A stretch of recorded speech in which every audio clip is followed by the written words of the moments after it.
Mu mwaka gwa 2016 okugaziya ekisaawe ky'ennyonyi eky'Entebbe kwatandika. Enteekateeka eno yalimu okuzimba ekifo abasaabaze we batuukira ssaako n'abafuluma eggwanga, okuzimba ekifo ennyonyi z'emigugu ezigenda okusimbibwa ssaako n'awanaateekebwa amafuta g'ennyonyi. Olwaleero ab'olukiiko olufuzi oluddukanya ekitongole kya Civil Aviation Authority ekivunaanyizibwa ku ntambula y'ennyonyi balambudde omulimu guno we gutuuse. Ssentebe w'olukiiko luno Edward Mike Ndawula agamba nti omulimu guno gutambula bulungi era gujja kuggwa mu budde bwe guggwanidde okuggweeramu.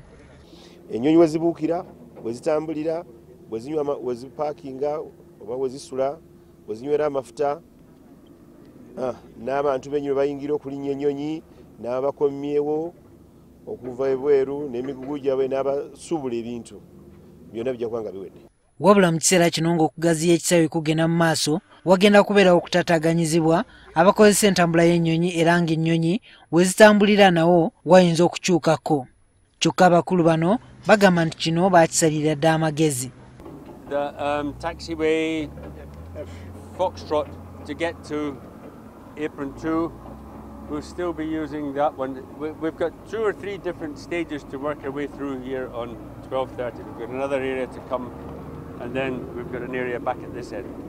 12:30 will be completed by about March, April time, and then we'll roll into the main runway 1735. Kati fena tukwatira wamu. Kati ekyo tetukirina ekyo nti ate sente tesobola kulwa wano tebiri. Omulimu guno gwa kumalawo obukadde 2 obwa doola era nga kisuubirwa nti gwa kuggwa mu 2021 era ng'ensimbi zino zeewolebwa okuva mu banka emu e China. Jumakiriya, NTV Akawungeezi.